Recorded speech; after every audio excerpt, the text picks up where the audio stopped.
Hey everyone, and thanks for jumping back into the cryptoverse. Today, we're going to talk about Bitcoin, and we're going to systematically discuss the case for the bears versus the case for the bulls. If you guys like the content, make sure you subscribe to the channel, give the video a thumbs up, and also check out Into the Cryptoverse Premium at intothecryptoverse.com. Now, this is going to be an extensive video, and of course, I make no apologies for the length of the video. I do think it will be useful for you to go through and at least look at all the charts that we have to talk about. Now, the reason why I'm making this video is because there's a lot of disagreement as to the direction that Bitcoin is going to be headed over the next couple of years, okay? And what I wanted to do was make a video to discuss exactly where we are based on numerous indicators that we've previously used and that we want to use going forward. Now, the last time that we really talked about, some of these indicators, it's been a while, okay? And one of the main videos that I put out in early 2022 was called Bitcoin, a case for the bears. And then we also did other videos as well where we said the bear thesis. It was a very long video. We went through it. But again, when we made this video, Bitcoin was at $40,000 when we made a case for the bears. And obviously, a lot has changed since then. Bitcoin went from $40,000 to less than 20,000, really all the way down to 17,500. So then the question is, where do we stand now based on those indicators? Because we know there was a solid case for the bears back then. How well does that case hold up now, and how well does it hold up for the bulls? So what I'm going to do is I'm just going to systematically go through and talk about a lot of different indicators. And what I'm going to do, as silly as it might seem, is every single indicator, if it looks good for the bulls, we'll tally it up there. If it looks good for the bears, we'll tally it up there. And that way, hopefully you can get an understanding as to why various people feel different ways about the future direction, or the direction of Bitcoin here coming up over the next few months, okay? So rather than just scoff at someone else's opinion, whether you're a bear and you think the bulls are crazy, or if you're a bull and you think the bears are crazy, let's try and understand why they,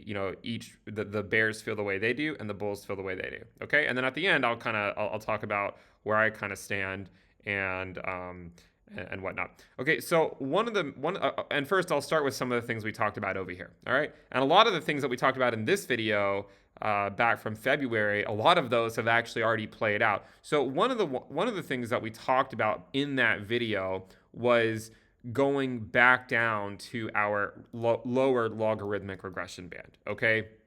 And this is something that obviously when we were at 40K, we still had a ways to go to get back down into it. Now we are clearly back in the lower regression band. Now, I will remind you that it is useful to refit the lower regression band each market cycle because it will subtly shift. However, with it being all the way, since the price has already gone down all the way to 17.5K, I am fairly confident that whatever a future fitted lower regression band, whatever it might look like, would probably encapsulate the 17.5K price. So arguably, we are well within that lower regression band, and we were not back in February, right? We were well above it. And so the point in that one goes to the bulls, okay?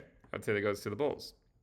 Now, the other thing that we talked about in that video, we talked about a number of things, but one of the things that we discussed was normally when you go below the 50-week moving average, as depressing as it is, right? But when you go below it, it's usually only a matter of time before you go to the 100-week and only a matter of time before you go to the 200-week. It's not something that we necessarily like, but it's something that you should understand. That is how it's played out every single time in history, and it is prudent to assume that history can in fact repeat. And we talked about that when Bitcoin was, at around 40K. Though look, we are below the 50-week moving average. Usually it's just a matter of time before we go to the 100, and then usually it's a matter of time before we go to the 200. You can see that it happened over here, right? You break the 50, you go to the 100, and then you go to the 200. Again, this was in 2014, and then in 2018, you break the 50 week, you go to the 100, and then eventually to the 200. It also happened over here in 2020 as well. You broke the 50, the 100, and the 200, and then what do you know? Once again, surprise, surprise, in 2022, we break the 50, and maybe even in early 20 or late 2021 as well. You break the 50, you break the 100, and you ultimately go to the 200-week moving average. And in fact, in this instance, we went below the 200-week moving average. But when we were up here, there was certainly a case to be made for the bears, because it was like, look, every time that Bitcoin breaks below the 50-week SMA, we go down. So what happens, right? Now we're below. I mean, we're actually right now, I think we're slightly above the 200-week moving average, but we did in fact go below it. But arguably from a sort of macro perspective, again, you know, we're basically just throwing out the current macro conditions in the first part of this video. We have a lot to talk about in this video. So again, it's going to be a long one, but if you just throw out all the noise out there in terms of the macro stuff and just say, look, X, Y, and then Z, it's happened not once, not twice, not 3 times, but now it's happened 4 times. I would say that's a point for the bulls, okay? Now, again, you know, I'm sort of front loading some of the bullish indicators, but really these are a lot of the indicators we talked about in this video. One of the other ones we talked about in this video, or maybe a video that came shortly after it, was 2 very specific moving averages, okay? And the way that we're going to visualize this is we're actually going to remove the price for a minute, and we're just going to look at the 20-week and the 100-week moving average. And there are 3 times in history where the 20-week crosses below the 100-week. Exhibit A, right? Exhibit B, and Exhibit C, okay? 3 separate times. Here, here, and here. Now, in that video, when we made it back in February, obviously we were well above this crossing, and in fact, we were all the way up at 40K. We had not yet gone all the way down to those levels. But what's interesting is if you add back on the price, what do you see? Every single one of these corresponded to the market cycle bottom, right? Every single one of these, in fact, corresponded to the ultimate market cycle bottom, and therefore, once again, I think it would be prudent to say it's a point for the bulls, okay? So far, we've gone through 3 indicators, and so far, those 3 indicators are, it would seem like it's more in favor of the bulls than the bears, because at least a few months ago, the bears could point to, well, look, the 20-week hasn't crossed the 100-week, we're not even at the 200-week yet, and additionally, we're well above the lower regression band. All 3 of those things have now played out. So the point is to say that it doesn't mean that the bears don't have more points to make. It's just that they can no longer make those points, right? Those have actually already been played out. And so again, as time goes on, the bear case will weaken and the bull case will strengthen. It's just a matter of time. How long does it take to actually convert enough bears to bulls to actually get us into the next bull run? Now, there's another indicator that we talked about in that video that is actually a bearish one. And I want to talk about that too, because in this video, my goal is to provide an unbiased perspective. I'm not necessarily going to tell you what's right or wrong. I don't really think there is a correct viewpoint. I just think it is what it is. It's the risk you either want to take on or you don't want to take on. And you have to make that decision for yourself. But one of the charts that we talked about back then was in fact the 1-year running ROI. And the reason we made this point was because if you look at all prior market cycles for Bitcoin, before you get into another bull run, the 1-year ROI went down to about 0.2. It happened in 2012, it happened in 2015, and it also happened in 2018, okay? And so we have not made it there yet. Now, then it sort of begs the question, well, what would it take to make it there? Well, to answer that question, you need to look back to 2021. At what point would it make sense for us to assume that, we could reach an 80% drawdown from whatever peak it is?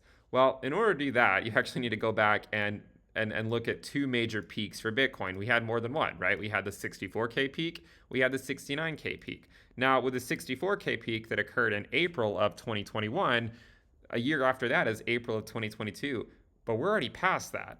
right? We're already past that point. So unfortunately, the 1-year ROI is not going to go down to 0.2 as measured from here because we've already passed that milestone, which then brings up the second milestone of 69K.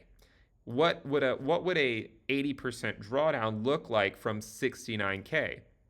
Again, this is just the 1-year running ROI. It's not the measure necessarily from the peak, right? If we get a market cycle bottom, if the market cycle bottom is not in and we get it in December, then it would be referencing a different price. But the way to sort of become the most efficient would be to obviously measure it from 69K to go down 80%. That would actually take you to somewhere right around close to $14,000, which is actually just the it would sort of be bouncing off the 2019 local top right there. So in order to get to an 80% drawdown though, if it went to 14K right now, it wouldn't be a 0.2 on the running 1-year ROI because the reference point a year before wouldn't be as high. So the best time to get there would be from an 80% drop from 69K, which would put you at about 13 to 14K in November. Okay, so that would be about 1 year after the market cycle peak, the second peak, right? Not the 64K peak, but the second peak. In order to do that, you would be looking towards November. So I do know there's a lot of people that are pointing to, it took until the end of 2018 to have the final flush out. In 2014, it actually took until the very beginning of 2015 to get the final flush out. If there is one more flush out coming, what happens if it just plays out like it did every other bear market, and it comes sort of at the very end of the year or the early part of the following year, and you finally get down to that 0.2 threshold? Okay, now one thing to consider is that these vary. Like this one over here came down to less than 0.2. This one sort of was just like maybe right above 0.2. This one was below it. So I mean, one thing to consider as well is if the price just simply went sideways. Okay, if the price of Bitcoin simply went sideways until November, it would still be about a 67% drop. So it would be getting close, somewhat close to this level, right? But it still wouldn't be all the way there. So to some degree, you could argue that we just simply need time for this to look more like a convincing bottom, not necessarily a lower price. I mean, if it's 17.5K again in November, it's going to be relatively close to 0.2, even if it's not quite there. So all things considered, though, with this metric, I think it would be safer, a more conservative approach would be to say, you know what, that's actually a case for the bears, considering that usually it takes until that 1-year ROI hits about 0.2 before you actually can see a sustainable run. So that would be a point for the bears. Now, to go back and look at a few other indicators, I want to pull up the monthly RSI. Okay, now the relative strength index is certainly not something you should take to the bank. Okay, I mean, they're not going to cash it in, I guarantee you. But if you go look at the RSI on a monthly time frame, what I'm going to do is I'm going to get rid of the moving average for it. We'll make this a different color so it shows up a little bit better. And what we're going to do, we're just going to draw some trend lines, right? And say, this sort of seems like some type of trend here, right? Like, is this just a sort of a macro trend for Bitcoin where you see, the lows, the highs, right? And we just sort of go back and forth in between. Now, at first glance, you might assume that because we've hit the bottom, that automatically means that the bottom is in for Bitcoin, right? Unfortunately, we can't necessarily make that assumption. If you had made that assumption in March of 2021 and you said that 58K was the top because the monthly RSI, that's where it peaked, you would have been wrong because we ended up going a little bit higher in April. And then we also put in another top in November that went even higher. And then when the Bitcoin hit a higher price, the RSI was actually a lot lower on the monthly all the way down at around 71 compared to 91 or 92 back in March of 2021. So there's a big difference there. So at first glance, I would say that this is actually a point for the bulls, but unfortunately, we can't necessarily say that means we can't go lower. Just like in March 2021, it didn't mean we couldn't necessarily go higher, right? So we went higher over here by price, even though the RSI had topped. So I will say I do think this will come off as a point for the bulls because we have sort of hit that that sort of lower window. But I also think there's some nuances about it to say, even if we do come up for a few months, Bitcoin could actually put in a lower low in early 2023 or something, but the RSI on the monthly might even be higher. And then you're going to get, and then you would see some type of like divergence with the price going lower, but the monthly RSI being higher, just like you would have seen that here, right? You got a higher high, maybe you get a lower low, and it just sort of is somewhat, somewhat poetic like that. So we'll say that's a point for the bulls, but remember there is a nuance in that observation. Okay, so the other thing I want to look at is I want to look at some of the other indicators that we've talked about, right? One of them is the supply and profit and loss. And one of the things you'll notice about this indicator is that every cycle bottom has always occurred once the supply and profit and loss has crossed, okay? So you'll notice that in 2011, it was after they crossed that the market cycle bottom was in. In 2015, it was after they crossed that the market cycle bottom was in. In 2018, after they crossed, the market cycle bottom was in. In 2022, unfortunately, they haven't crossed yet, right? Now, does it mean that they have to? Look, nothing's a sure thing in life, obviously, except for death and taxes. But we can at least say that, look, these two things have not yet crossed, and there is no guarantee that they won't. Like they could easily cross in a few months if we simply get another leg down. Okay, especially with a lot of people continuing to to DCA Bitcoin now. If we get another leg down, that's going to be a lot more people are going to be sitting in short-term losses. So this one is it's a point for the bears, right? A pretty definitive point for the bears. And even if you decided to do something like take a moving average of this to smooth it out some, you can see that they still cross, right? The moving averages still cross in all these bear market bottoms. And sometimes you sort of had these little fake outs where it would, sort of go down for a while, but ultimately they did eventually cross. It just took a lot of patience, right? It took a lot of patience. I mean, 2018 was hard. I think it changed a lot of people, honestly. It changed me to some degree in my investing journey with crypto because I was just YOLOing into every altcoin, or not every altcoin, but a lot of altcoins back over here because I thought the bottom was in. And then a lot of them ended up dropping a lot more at the very end of the year. So it definitely makes people more risk averse, I think, the longer they're in it, just because you sort of get, you've seen everything and you just don't want to deal with it anymore, right? Like you'd rather just stick to the more of the blue chip cryptocurrencies. But with that said, you look at this chart and they haven't yet crossed yet. So will they cross? Honestly, I don't know. We'll have to wait and see. But as I said, it is in fact a point for the bears. Okay, I mean, we have to say that's a point for the bears. Now, another one to look at, which is actually going to start leveling the playing field here with the bears and the bulls, is the terminal price, but it's really the balance price that we're looking at. The balance price is equal to the transferred price minus the realized price, okay? And what I want to draw your attention to is that every market cycle bottom for Bitcoin occurred when the price went below the balance price, right? It happened over here in 2011. It happened here in 2015, right? The price, the blue line, went below the orange line, the balance price. It happened again over here in 2018. It hasn't happened yet this cycle, right? Like we haven't actually gone below the balance price. The balance price right now is 16.59K, right? But it's actually decreasing slightly. Like a few months ago, it was 17K, So the balance price right now is still lower than the price has gone. So while we have come fairly close, and some might say, you know what, it was close enough, you could argue, right, that's a point for the bears because we haven't actually gone below the balance price. The closest we came was here when Bitcoin went down to about 19K.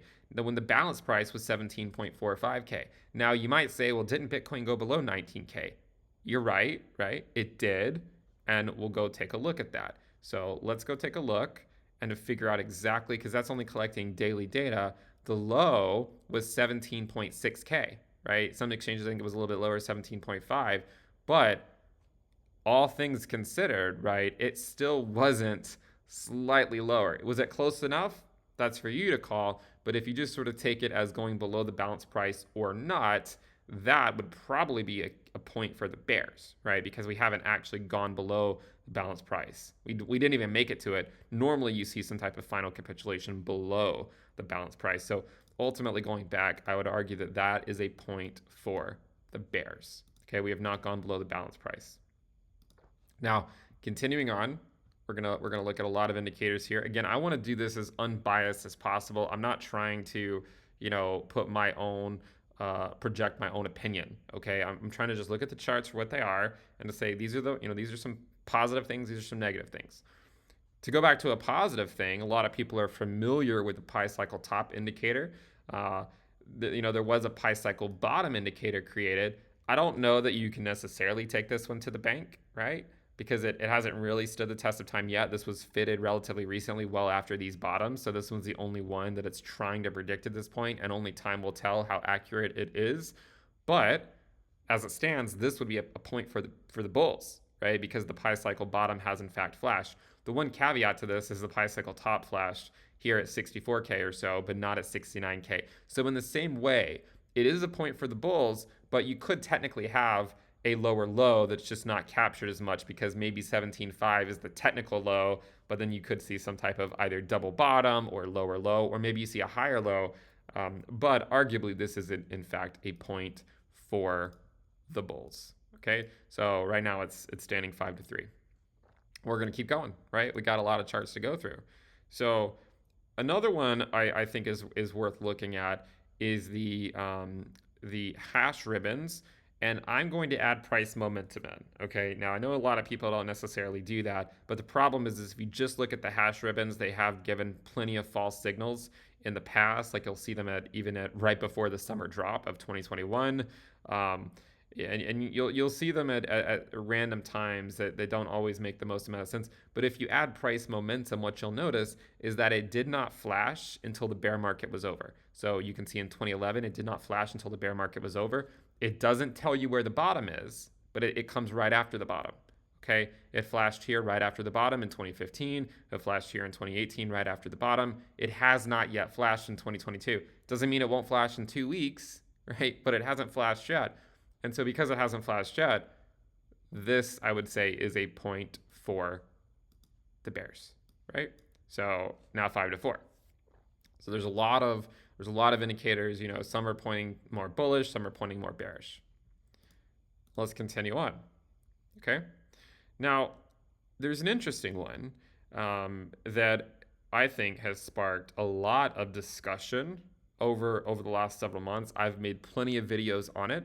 And this is actually, there's not really a correct answer to this one, but it's the ROI after cycle peak. If you assume that the cycle peak is actually measured from April of 2021, if you assume that that's a more important peak, this is the green line. And you could say that this was the final capitulation, and that as a function of time, the bear market lasted just a bit longer than the last two bear markets. It didn't, you could say that it wasn't as bad in terms of how far we went down, but that, it lasted just as long, maybe just a little bit longer. Therefore, that would be a point for the bulls if you look at it as measured from April. You might wonder, why would you measure this from April, right? Like, is there any reason to measure it from April? Well, remember, if you go back to things like the monthly RSI, if you look at even social statistics, that sort of stuff, there's a lot of evidence there to say, you know what? April was a more technical top, even though we technically went higher later on. I think a lot of the reason we went higher later on was because people just got leveraged out of their ears, and not necessarily because the fundamentals were great and a lot of new people were coming in to use Bitcoin. It was actually just mostly because people were leveraged out of their ears and trying to just more or less will Bitcoin to 100K in 2021.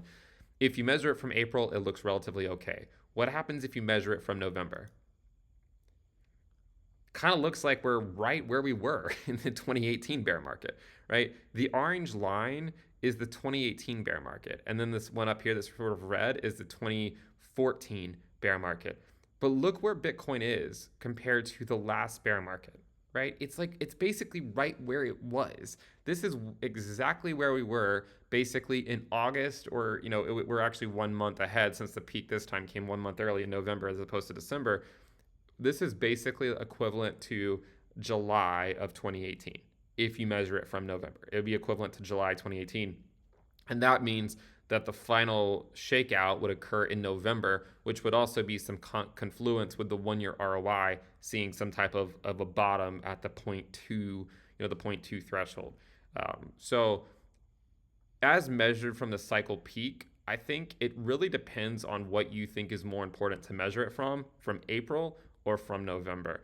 And because I don't want to apply my own bias to the results of this, I'm just going to, I could just give a point to each team, right? Or I could just not, it cancels out, but just for the sake of, following every single one of them, I think we just give a point to either side, because the bulls in this case are just simply going to point to the fact that if you measure it from April, it looks like it's over. But the bears are going to say, well, what are you smoking, measuring it from April when we actually went higher in November, right? So I think you can clearly make a case either way. It depends on kind of what your bias is, really, to figure out if you think the bulls are right or the bears are right on that particular indicator. Now, some other indicators that I think are worthwhile to look at are things like the MVRV score, okay? And the reason I want to look at that one is because, this is an on-chain metric, and the question here really is, I guess it's two separate questions, right? It's like, is the bottom in, or is it, are we overall bullish, right?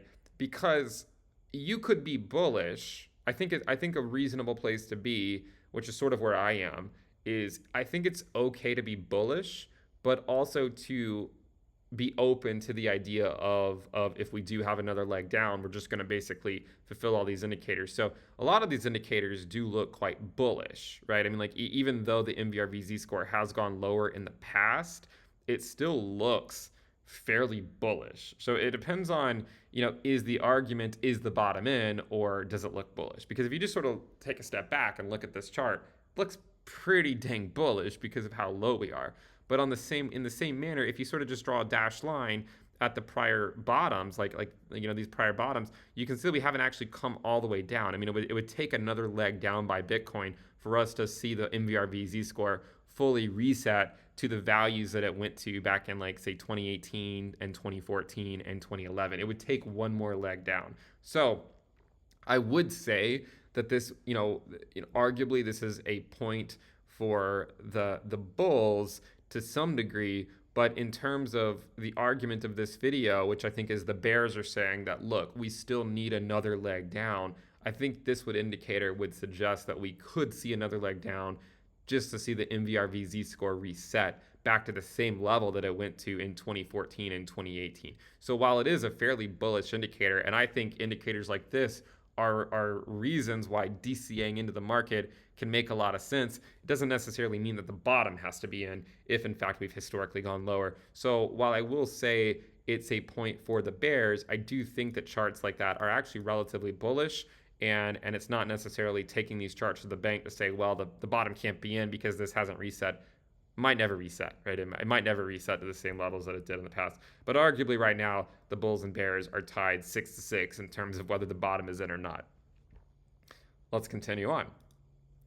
Now, there's some other charts that I think that are worth looking at, and some of them are things like the risk level. Okay, you guys know I like this chart. I don't show it on the public channel that frequently, but I think it's a worthwhile chart to show you guys every once in a while, just sort of see where we are.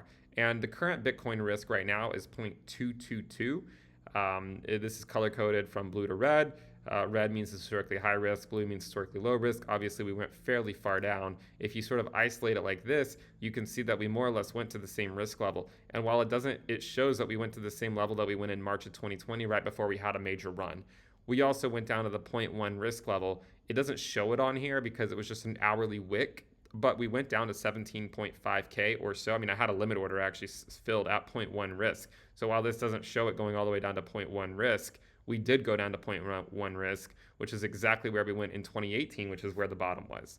Okay, so when looking at an indicator like this, the bears could point to the idea that the bottom is not in because we could go down to the lowest risk band. Okay, that we could go to the 0 to 0.1 risk band, which has historically been where the bottom is for at least 2 of the 3 bear markets. But the bulls could say, hold on a second, if you had waited for the 0 to 0.1 wristband in 2018 or 2019, it never actually happened. So it's silly to say that it has to happen. Therefore, I think you could look at this chart and say it's a point either way, right? Like the bears are going to look at this and just say, well, we're just going to go down to these levels that we went to in the past. The bulls are going to say, well, what happens if you get a fluke like 2018 and it just goes back down to 0.1 risk, and then we go up on our merry way. So in this instance, I would say it's actually a point for the bulls and a point for the bears. And it probably just depends on what bias you want to apply to the chart, right? I mean, to some degree, it just depends on what bias you want to apply to the chart. Let's continue on. Now, some of the other things, let me go back to the bottoming indicators and see if there's some other ones that are worthwhile to pull up. We already talked about the logarithmic regression, and we already gave this to the bulls. Another reason why it goes to the bulls is if you take the price divided by the non-bubble data, you can see that we're basically right where we were in prior bear markets, right? We're right where we were. So that's another reason that one would go towards the bulls. I'm not going to give them another point because we already gave them a point for that, but that would be one reason. If you look at things like the Puell multiple, this is, if you look to see where we historically have gone at the dashed line, you can see this one was, right here at around just above 0.3. And this time we were, again, just above 0.3. You can see, though, that based on where it has gone in the past, there is room for a move slightly lower, right? There's being bearish to the point where you could be open to the idea of another leg down. I don't think that, I think a lot of people are sort of open to that, but it doesn't mean it's ever going to come. Okay, so I think in the same way that the MBRB Z-score, you could look at that chart and say, you know what, it doesn't matter if the bottom's in or not, right? Like it's close enough to some degree, right? I think you could argue that it's close enough to say that it merits, getting a position. I mean, I'm not financial advice, of course, but it's close enough. But the bears might look at this and say, well, technically speaking, we went lower in 2015 than the Puell multiple is now. We went lower in 2018 than the Puell multiple went. And therefore, could we see one more leg down to get us down to that level? I would say that the bears would have a more compelling case than the bulls. However, if you're a bull looking at this, there's no reason to assume that we necessarily have to fulfill that requirement. Okay, but just for the sake of being conservative, I would say that would be a point for the bears. Okay, let's continue on. I think there was a couple more charts on this one that I wanted to show. Maybe we covered them all in this one. So let me go over to some of the other on-chain things that I want to look at here. So let's go look at the HODL waves. And what we're going to look at here specifically are the long-term holders. What you'll recognize with the long-term holders is that after it peaks, it means that the bear market is either over or we're in the second half of the bear market, right? So it means it's over, like it did in 2011, or we're in the second half of it. So here, it was over. In 2011 or 2014, it meant we were in the second half of the bear market. And you can see that it sort of plateaued in September of 2014. We know that the bear market ended about 5 months later. In 2018, you could argue that it plateaued in September, October. This is where it sort of went a peak. It hit a peak and then just sort of went sideways for a while. The bear market was over, just within another 4 or 5 months or so. And then here, you could argue that it plateaued in January, February of 2022. Therefore, it's been about 4 or 5 months. The June, that June bottom could have been the cycle bottom, just looking at these HODL waves, right? So in this case, I think the bulls have a more compelling point to say, you know what, it's been 4 or 5 months. Why do we have to wait until November? We haven't historically had to wait that long once the HODL waves for the long-term holders peaked. Therefore, I'd say that goes to the bulls, right? I think that one would go to the bulls. Otherwise, the bears are going to have to say in that instance that it's going to be different in the sense that it's going to take longer after the plateau of the long-term holders. And then there are some other things that we can look at as well. The total crypto market cap and trend line. Now, this is an interesting one because this is one that necessarily could be, like the bears could be right in one case, but it doesn't mean we're going to go to a lower price. Let me explain what I mean.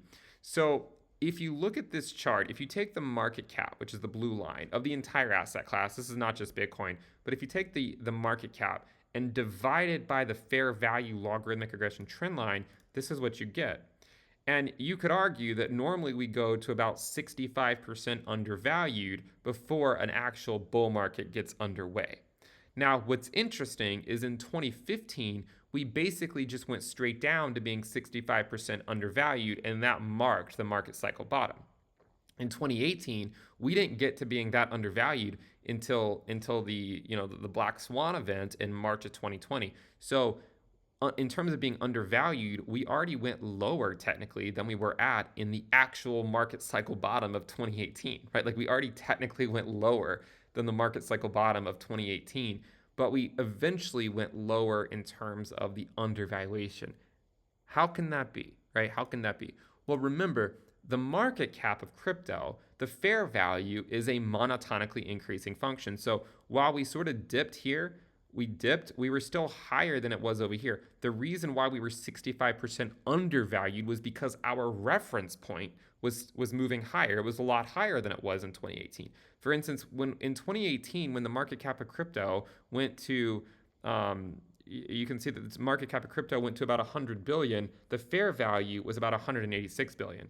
Over here, when we went back to around 150 billion, the fair value of crypto was closer to 441 billion. So the bears might say, well, we need to be 65% undervalued before we can see another bull run. They could be right, but one way that you could get there is what happens if we just go sideways for a year? If you go sideways for a year, the market cap of crypto will hit the lower regression line, which will be about 65% undervalued. So it really depends on how we get there. Do we go straight down to the lower regression band like we did in 2015, or do we go sideways for a year and we wait for the lower regression band to catch back up to us? So I think in this way, in this sense, there's a compelling reason to make for the bulls and the bears. So in that case, I would give both a point, right? The bulls could be correct in saying, wow, we could be undervalued in a year at 65% undervalued just by going sideways. But the bears could say, well, what happens if it plays out like 2015 and we just go straight down? So point for the bulls, point for the bears, right? By the way, before I did not actually plan any of this out before I made this video. This is sort of just going off the cuff to some degree. I don't even know all the indicators that I'm necessarily going to look at. And I also think that as I've made this video, I've sort of understood that, the case for the bulls, I think a lot of the indicators are bullish, even if they're not saying the bottom's in, if that makes sense. Like some indicators say, well, the bottom's not in, but in terms of a strategy to DCA, like it would be silly not to, right? That's what some of the indicators I believe would be saying. Let's continue on. Okay, so what are some other charts that we could look at to look at some of this stuff? I think the fear and greed index is probably one that you could easily make a case for the bulls. So we'll go ahead and do that. If you look at, say, like the 90-day EMA of the fear and greed index, it's gone well below where it ever went over here. If you don't look at a moving average and you just look at none and you just kind of look to see, we spent a lot of time over here, just like we did over here in March of 2020 and in December 2018. I think this would be a point for the bulls. I don't necessarily know that you can take this one to the bank just because, you could also say that we're seeing lower highs as well. So it could just be another lower high. But I do think the bulls could at least claim that, look, we've sort of fulfilled that requirement to just be super fearful for a while. And therefore, it would make sense for that point to really go to the bulls. So I hope that makes sense. But that's just one more chart that I think is worth looking at in terms of trying to figure out, does it go to the bulls or does it actually go to the bears? And let me see if there's any other ones that I want to talk about on my channel or my website here. If there are any other useful ones to look at. We already talked about the MVRV Z-score. Some of them aren't as useful as other ones. One of the ones that I think is a more bearish indicator would be something like YouTube views. Okay, so like if you look at YouTube views on a lot of the popular cryptocurrency YouTube channels, it's in a downtrend, right? Like it's in a downtrend. It just is what it is. You guys aren't tuning in as much. Who can blame you, right? If you look at If you look at like the 30-day moving average of it, it's clearly a bear market as far as retail is concerned. I mean, fewer and fewer people are tuning in to watch. You can see the 30-day moving average of views in June of 2021 was like 2.4 million across these crypto channels. Now it's currently 658,000. So I mean, it's dropped, by a factor of 4 basically. As we've gone down 1/4, it's we're at 1/4 the level we were back at. Back in sort of the middle of 2021 in terms of a moving average. So I would say, if I were to look at this, I would say it would be more of a point for the bears. But I don't necessarily think that you can look at this and say that just because it's going down means we have to go to a lower price. Like, it could just mean we go sideways for a while because everyone's lost interest. Like, it doesn't necessarily mean we have to go lower. It just means that the tourists are gone. So I'm not gonna assign this a point for the bears, but it is something to I think at least monitor to see kind of where things are ultimately going. Now, an interesting thing that we can do is, out of all the indicators that I showed you, I've developed this indicator dashboard that looks at the price risk, the on-chain risk, and the social risk. And then sort of, like if I click on like the social risk, you can kind of see where it is. So the social risk is going down significantly. In this case, you could say that the social risk could easily go down a lot more before people are not interested anymore. But if you look at the total summary risk, which again is a function of the price risk, the on-chain risk, and the social risk, you can see that historically we have gone down to the 0 to 0.1 risk band, right? Even in 2018, right? Every single time we went down to that level. I would say that if you're a bear, you would easily point to that. By the way, this takes into account a lot of these things that have it on. Like if I take one of these out, like if I take transaction fees out, you can see that the chart subtly shifts, right? If I take the Puell multiple out, it subtly shifts. So it's a function of all these things, weighted, of course. And you can weight things. I mean, you could turn sort of some weights on, half on, or something, and see kind of how that affects things. But I would look at this and say the bears could point towards it and say, look, we have to go lower, right? But if you turn the social risk off, you could say we've already gone lower, and maybe we're just waiting for the social risk to come down, which doesn't necessarily have to correlate to price. So again, like I think it's a compelling case for the bulls and saying, well, this is a great area to DCA in. The bears might say, well, there's a compelling case to say we have to go down, but maybe the only way that we go down is because the social risk goes down, and the price risk, for instance, has already gone down. Okay, like the price metric risk. So again, in this case, I'm not actually going to assign a point one way or another. I just think that it's sort of how you interpret the data and what bias you would provide. Okay, there are some other things that we can talk about as well, like the U.S. dollar currency index. I think that's always a useful one to talk about. That one has been one that's just been on a crazy parabolic journey, really since early 2021. This was one of the reasons why I was always very skeptical of Bitcoin going to 100K in 2021. My sort of base case for Bitcoin reaching 100K, if you go back to my 2019 videos, was that it would take until 2023 to see 100K. I do struggle to see how Bitcoin could get to 100K next year, but it's not necessarily out of the question. And one reason it's not necessarily out of the question is because normally it's about 1 year after the dollar peaks that Bitcoin peaks. Okay, does that make sense? So like, the dollar peaked here in December of 2016, and then Bitcoin peaked in December of 2017.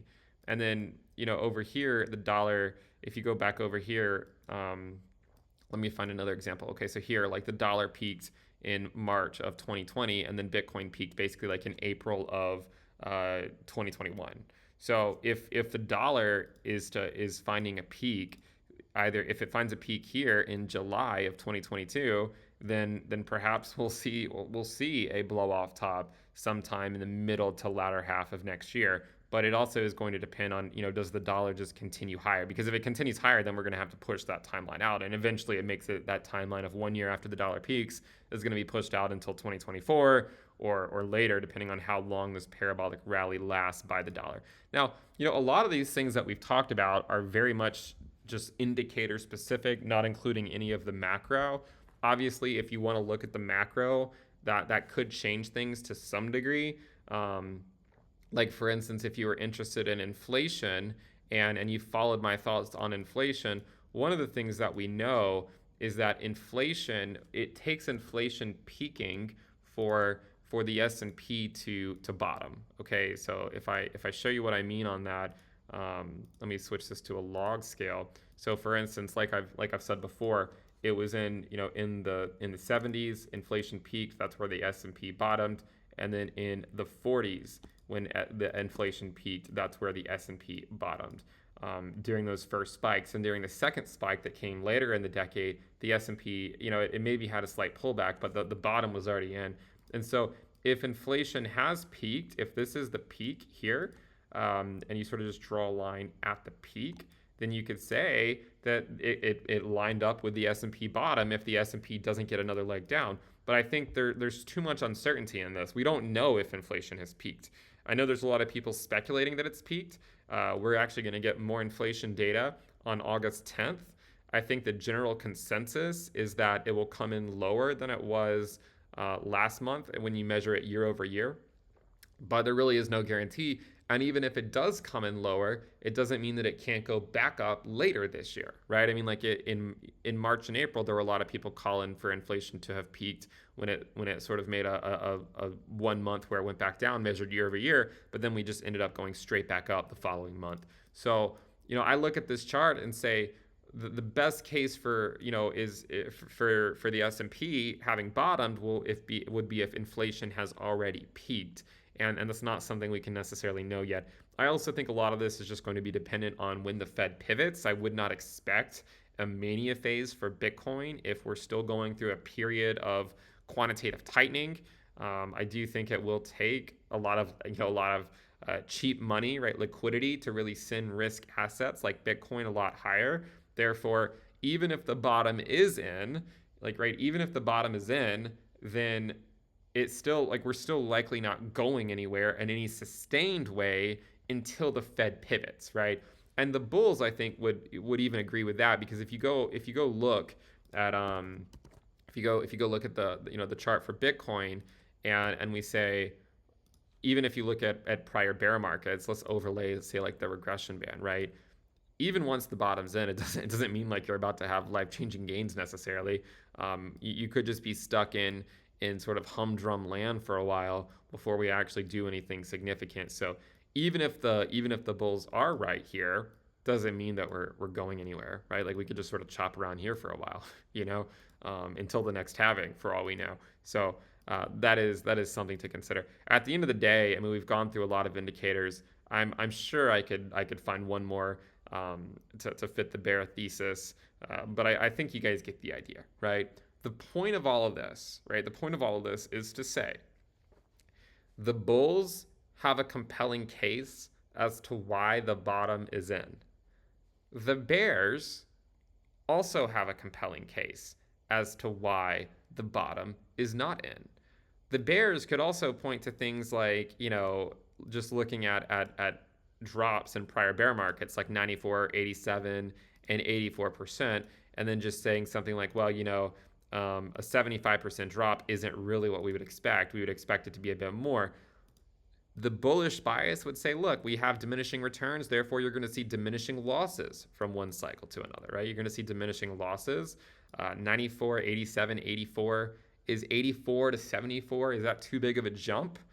It could be, right? Like if we end up going down 80%, then that would be a little bit more in line with this. So you could say that's a point for the bears as well. But I think what the point I'm trying to make is that, I see a lot of people in the bull camp and they're confidently calling the bottom.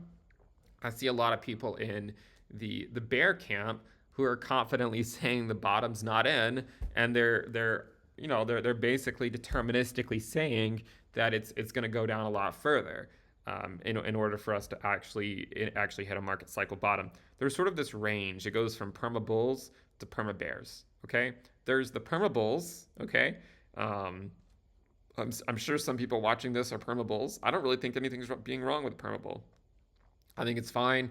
The perma bulls are a lot more right than the perma bears over time. But then there's this sort of range in between. Okay, so there's perma bulls who are just always bullish, but there's also there's bulls that also sort of have like a couple panda bears sitting next to them.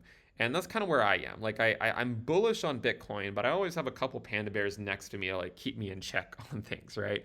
Um, and I like to lean bullish on Bitcoin macro, but I also always recognize that there is downside risk that could come. You know, if you go back to early 2021, I was very bearish on Bitcoin here, and we ultimately went down, and then we went back up. It sort of threw a lot of people off. Even the bears, there were a lot of bears over here in the summer of 2021 calling for Bitcoin to go back to 20K back then, and they were wrong, right? I mean, we went back up and put in a new high, and then they were eventually right, right? So right now, the way I see it is there's a lot of former bears who have actually converted to bulls, right? And you probably know a few of them, right? There's a lot of bears who were bearish back in February, right? Over here, when there's a clear case for the bears, there's a lot of those people who have become bulls. There are people who are sort of on the fence, right? Like they're like, okay, well, this could be the bottom. It might be worth to pick up some Bitcoin here and there, but recognize that we could have another leg down to sort of fulfill more indicators. There are some bears that are deterministic on us having one more leg down, maybe to like, 10K, 11K, 12K, 13K, 14K. Like I would say between the 10 to 15K range. There's a lot of bears that are in that category, and it will take us going to those prices for them to become bulls. Okay, so what do you see here? Every step we take down, we're going to convert more bears to bulls. The only question is how far down do we have to go before the bulls will then overweigh the bears and will ultimately go higher. Okay, some bears have already been converted to bulls because of going to 17.5.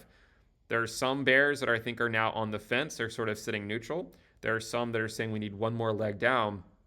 And then there are some bears that are calling for us to go back to, like $3,000 or zero, right? And I will remind you, right, in every bear market, there will always be someone calling for it to go lower. Okay, no matter how low we go, there will always be someone to say we go lower.